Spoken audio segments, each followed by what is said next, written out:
Hello friend, पुनः मैं आपके लिए बहुत ही इम्पॉर्टेंट टॉपिक जो कि क्लास 12th से रिलेटेड है, जिसे हम जानते हैं गॉस थ्योरम के नाम से। तो गॉस थ्योरम की ये जो प्रमेय है बहुत ही इम्पॉर्टेंट है। इसकी डिफिनीसन, इसके फार्मूले का यूज आप न्यूमेरिकल्स में भी आएगा, वहाँ पे भी कर सकते हैं। और ये थ्योरम भी बहुत ज़्यादा पूछी जाती है, लगभग हर एग्ज़ाम्स के लिए इम्पॉर्टेंट है। ठीक है, तो इस इम्पॉर्टेंट थ्योरम को आप फिज़िक्स टॉपिक में देखेंगे। मैं अमरजीत आपको इसको डिटेल में अच्छे से समझाऊंगा। इसके लिए अगर आपको ऐसे ही और वीडियो प्रोवाइड मैं कराता रहूंगा, उसके लिए आप झाम बाबा AIT चैनल को जाके सब्सक्राइब कर लें अगर सब्सक्राइब नहीं किए हैं, और जो लोग आपसे संबंधित हैं उन्हें भी बताएं और ज़्यादा से ज़्यादा लोग इससे जुड़े। लाइक, शेयर और सब्सक्राइब कर लें अगर नहीं किए हैं तो। ठीक है, तो 9936351437 पर वो कॉल भी कर सकते हैं अगर इससे रिलेटेड कोई भी प्रॉब्लम उनको होती है, नहीं समझ में आता है तो। ठीक है, तो आइए देखते हैं गॉस की प्रमेय में। आज हम गॉस की प्रमेय में कैसे और किस तरीके से आसान तरीके से इसको समझ पाएंगे। तो देखिए इसमें होता क्या है। गॉस प्रमेय में एक काल्पनिक बद्ध पृष्ठ होता है। बद्ध पृष्ठ का मतलब है किसी एंगल से वो किसी साइड खुला नहीं होना चाहिए। तो ये देखिए यहाँ से मैंने स्टार्ट किया तो इस तरीके से ये फुल्ली क्या है, कवर्ड है। और ये बद्ध काल्पनिक पृष्ठ होता है। ये स्फेरिकल हो ऐसा ही नहीं हो, ये जो है स्फेरिकल से थोड़ा कर्व फॉर्म में भी बन सकता है, लेकिन वो बद्ध पृष्ठ होना चाहिए। ठीक है, तो यहाँ पर मान लेते हैं इसका जो केंद्र है इस बद्ध पृष्ठ का, वो केंद्र है O, और इस O पॉइंट पर मैं यहाँ पर +Q आवेश रख देता हूँ, जिससे R दूरी पर इसके सरफेस क्षेत्रफल A से R दूरी पर एक और बिंदु ले लेते हैं जिसे हम डिनोट कर देते हैं P। इस P बिंदु पर इस +Q के कारण वैद्युत फ्लक्स का हम लोग मान निकालेंगे। ठीक है, यहाँ पर इसका जो क्षेत्रफल अवयव क्षेत्रफल है वो dA वेक्टर n कैप की डायरेक्शन में है, और वैद्युत क्षेत्र +Q के कारण E डायरेक्शन में है, जो कि इसके पहले मैंने जो वीडियो बनाया है उसमें अच्छे से आपको समझाया है कि E डायरेक्शन किस दिशा में होती है और क्यों होती है। तो आप उसको कमेंट में जाके ज़रूर लिखें और उसे हमेशा के लिए रिमेंबर रखें। ठीक है, तो यहाँ पर आप ये चीज़ ध्यान देंगे, +Q है तो +Q के कारण E की डायरेक्शन किधर होगी, बाहर की तरफ होगी। ठीक है, तो आगे बढ़ते हैं, इसमें देखते हैं कि अब इसमें किस तरीके से क्या है। तो इसमें देखिए सबसे पहले जो इसको हमने फिगर बनाया उसे मान लेते हैं, और माना एक बिंदु आवेश +Q बंद पृष्ठ A, बंद पृष्ठ A के भीतर बिंदु O पर स्थित है।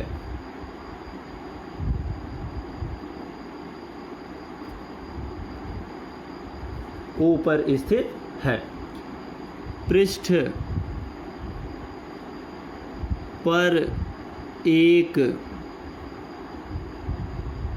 पर एक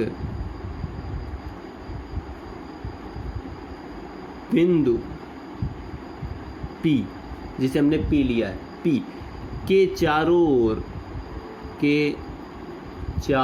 ओर एक लघु क्षेत्रफल अवयव dA की ये कल्पना कर लेते हैं, जो OP बराबर R है। जो यहाँ देखिए O से P की जो डिस्टेंस है वो कितनी है, R है। ठीक है ना, तो क्षेत्रफल अवयव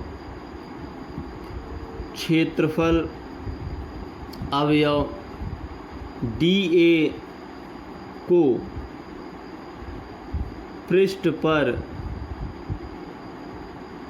अभिलंबवत, कैसे अभिलंबवत खींचे गए वेक्टर dA से निरूपित करें तो +Q के कारण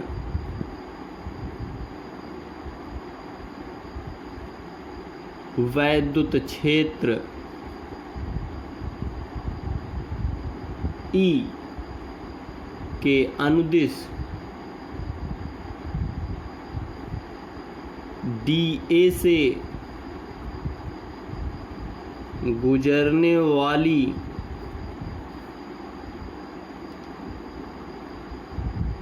वैद्युत फ्लक्स। देखिए DA से, इस ये पॉइंट DA मान लिया गया है, इस पॉइंट से DA से गुजरने वाले वैद्युत फ्लक्स। तो अगर आप ध्यान दें, कोई एक दरवाज़ा है, उसमें से अगर निकलना है आपको तो कितने मैक्सिमम, अगर एक दरवाजे से 2 लोग निकल पा रहे हैं इस पूरे डिस्टेंस से, यहाँ से एक व्यक्ति जाता है, यहाँ से एक व्यक्ति आता है, तो इसमें क्या है, जो व्यक्ति हैं उनका एक बार में निकलने वाली संख्या से गुणा कर देते हैं। अर्थात यहाँ पर E जो डायरेक्शन है ये इसका, और ए क्षेत्रफल में से E ही फ्लक्स आपके बाहर निकल पाएंगे, इस तरीके से है। तो वैद्युत क्षेत्र E के अनुदिश DA से गुजरने वाला जो वैद्युत फ्लक्स है वो आपका क्या हो जाएगा, वो आपका हो जाएगा E into DA।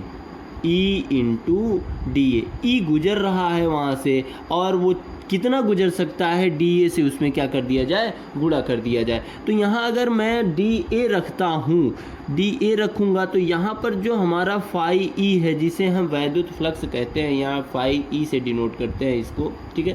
Phi E, ये फाई E भी क्या होगा, D फाई E हो जाएगा, बिकॉज यहाँ DA है तो DA के लिए ये भी पार्ट आपका माइन्यूट ही होगा, ठीक है। तो ये आपका छोटा पार्ट ही यहाँ पर कवर करके जाएगा इस दिशा में E की साइड में।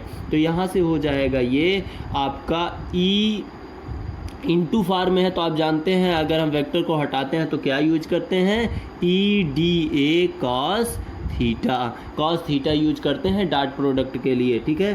तो यहाँ पर अब एक बात आती है, थीटा क्या है, ये भाई थीटा E और DA के बीच का यहाँ का कोण है, समझ में आया ना। तो आगे बढ़ते हैं। देखिए हम लोग इसके पहले चूँकि पढ़ चुके हैं कि E इज इक्वल टू क्या होता है, 1/4 पाई एप्सिलॉन 0 Q/r² होता है। तो ये बताइए यहाँ पर E है तो क्या इस वैल्यू को यहाँ रख सकते हैं, जी हाँ, क्यों नहीं, वही तो प्लस Q के कारण उत्पन्न होता है ना वैद्युत क्षेत्र की तीव्रता। तो यहाँ पर हम E की मान यहाँ पर रख देते हैं। तो देखिए क्या हो जाएगा, D phi E is equal to क्या हो जाएगा, यहाँ पर आपका हो जाएगा 1/4 पाई एप्सिलॉन 0 Q/r²,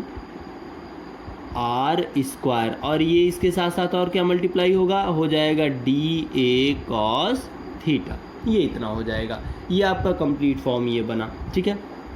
अब चलिए थोड़ा सा और आगे बढ़ते हैं। अभी हमने और भी कुछ चीज़ें, इस फिगर को देखने के बाद आपको ये याद आ जाना चाहिए कि यहाँ पर भी एक कोण बनता है जिसे हम क्या कहते हैं, जिसे हम कहते हैं क्या, ओमेगा कहते थे, ठीक है। अब यहाँ अगर सब चीज़ें हम डी फॉर्म में ले रहे हैं, अर्थात बहुत ही माइन्यूट डिफरेंशियल फॉर्म में ले रहे हैं, तो ये ओमेगा भी कैसा होगा, डी ओमेगा ही होगा। इतना तो मेरे भाई आप सब जानते हो, ठीक है। तो डी ओमेगा होता है ये, जिसे हम क्या कहते हैं, घन कोण कहते हैं, ठीक है, घन कोण कहते हैं। तो घन कोण अर्थात सॉलिड एंगल बोलते हैं, ध्यान दीजिएगा। तो यहाँ पर आप थोड़ा सा और ध्यान दें, तो मैंने यहाँ आपको ये भी बताया था कि जो आपका डी ओमेगा है ये किसके बराबर होता है, ये होता है DA cos θ/r² के। इसके पहले की जो वीडियो है, इसीलिए मैंने उसमें पहले आपको घनकोण पढ़ाया, क्योंकि उसका बहुत ही ज़्यादा इस्तेमाल इस थ्योरम को प्रूव करने में होता है। तो D omega is equal to DA cos θ/r²। अब देखिए इस इक्वेशन में अगर मैं कहूँ, ये इक्वेशन आपकी अगर मैं फर्स्ट मान लेता हूँ, तो इस इक्वेशन में क्या DA cos θ/r² दिखाई दे रहा है एज सेम कंडीशन में, जी हाँ दिखाई दे रहा है यहाँ पे। तो क्या उसके स्थान पे डी ओमेगा लिख लेते हैं। तो यहाँ से D phi E is equal to क्या हो जाएगा आपका, Q/4 पाई एप्सिलॉन 0, और ये हो जाएगा डी ओमेगा। ओवरऑल वैल्यू क्या कन्वर्ट हो जाएगी, डी ओमेगा में कन्वर्ट हो जाएगी, ठीक है। ये तो था पृष्ठ अवयव के कारण। अब अगर ये पृष्ठ अवयव के कारण इतना मान आपका आया है, तो संपूर्ण पृष्ठ से तो अब क्या निकाल लेते हैं, संपूर्ण पृष्ठ ए से बाहर की ओर जाने वाले कुल फ्लक्स की बात करते हैं। अगर जाने वाले कुल फ्लक्स की बात करते हैं तो कुल फ्लक्स क्या होता है मेरे भाई, फाई ई जो होता है, अब यहाँ डी फाई नहीं, फाई, संपूर्ण पृष्ठ ए की बात कर रहे हैं और कुल फ्लक्स की बात कर रहे हैं, तो phi E is equal to बद्ध पृष्ठ का समाकलन फॉर्म यूज करेंगे, vector E into vector D, ये होता है। तो अब यहाँ से आपका बन क्या जाएगा, ये आपका इक्वेशन जो 2 है और उस इक्वेशन, तो यहाँ पर लिख सकते हैं समीकरण 2 से। अब समीकरण 2 से क्या करने चल रहे हैं, देखिए कितना आसान है। यहाँ पर डी फाई ई है ना, यहाँ चाहिए क्या, फाई, तो ये डी फाई ई फाई में कैसे कन्वर्ट होता है, इसका हम इंटीग्रल कर लें अर्थात समाकलन कर लें, तो क्या हो जाएगा, देखिए हो जाएगा ये phi E is equal to क्या हो जाएगा, phi E is equal to, ये जो कांस्टेंट वैल्यू है इसको बाहर कर लेते हैं, q upon 4 pi epsilon 0 integral of D omega हो जाएगा। क्लियर, यहाँ तक अगर आपको समझ में आया है तो अब यहाँ से आगे देखते हैं, यहाँ लिख लेते हैं, ठीक है। तो यहाँ करेंगे तो देखिए क्या हो जाएगा, अब phi E is equal to q upon 4 pi epsilon 0 और डी ओमेगा। अब यहाँ पर छोटी सी और ध्यान देने वाली बात है कि ये जो डी ओमेगा है इसकी एग्जैक्ट वैल्यू क्या होती है, तो ध्यान दो मेरे भाई, यहाँ क्या हो जाएगा, यहाँ पर आपको मालूम है कि जो आपका डी ओमेगा है इसके लिए आपका होता है ए अपान आर स्क्वायर, ठीक है, कॉमन फॉर्म में ये होता है अगर एंगल की बात नहीं करते हैं तो, ठीक है। एंगल भी अगर 90 0 के अकॉर्डिंग लेते हैं तो वो आपका जानते हो कि एक वैल्यू बन जाएगी, ठीक है। तो यहाँ पर ये जो एरिया होता है कैसा है, लगभग ये स्फेरिकल है, ठीक है। अगर ये वृत्ताकार है तो यहाँ पर गोलाकार है तो क्या हो जाएगा, ये 4 पाई आर स्क्वायर बनता है कि नहीं, एरिया का मान ये कन्वर्ट हो जाएगा, तो यहाँ से हो जाएगा आर स्क्वायर, ये इससे कट जाएगा, तो इसका मतलब D omega is equal to 4 pi आ जाएगा। तो D omega is equal to ये जो 4 पाई होता है ये इंटीग्रल फॉर्म में होता है, ठीक है। तो यहाँ से डी ओमेगा का मान हम कितना रख देंगे, मल्टीप्लाई में 4 पाई रख देंगे, तो 4 पाई रख देंगे तो क्या हो जाएगा, 4 पाई से 4 पाई आपका कैंसिल हो जाएगा ये, तो यहाँ से बचेगा क्या, phi E is equal to q upon epsilon 0, या इसी को हम लिख सकते हैं क्यू मल्टीप्लाई 1 अपान एप्सिलॉन 0। ऐसा हमने क्यों लिखा, इसका भी कारण है, क्योंकि जब हम डिफिनीशन देते हैं गॉस प्रमेय की तो गॉस प्रमेय के अनुसार किसी काल्पनिक बंद पृष्ठ से गुजरने वाला कुल वैद्युत फ्लक्स नेट आवेश मीन्स Q, नेट आवेश का 1 अपान एप्सिलॉन 0 गुना होता है। ये है गॉस की थ्योरम। गॉस की थ्योरम क्या है आपकी, ये है मेरे भाई, ठीक है।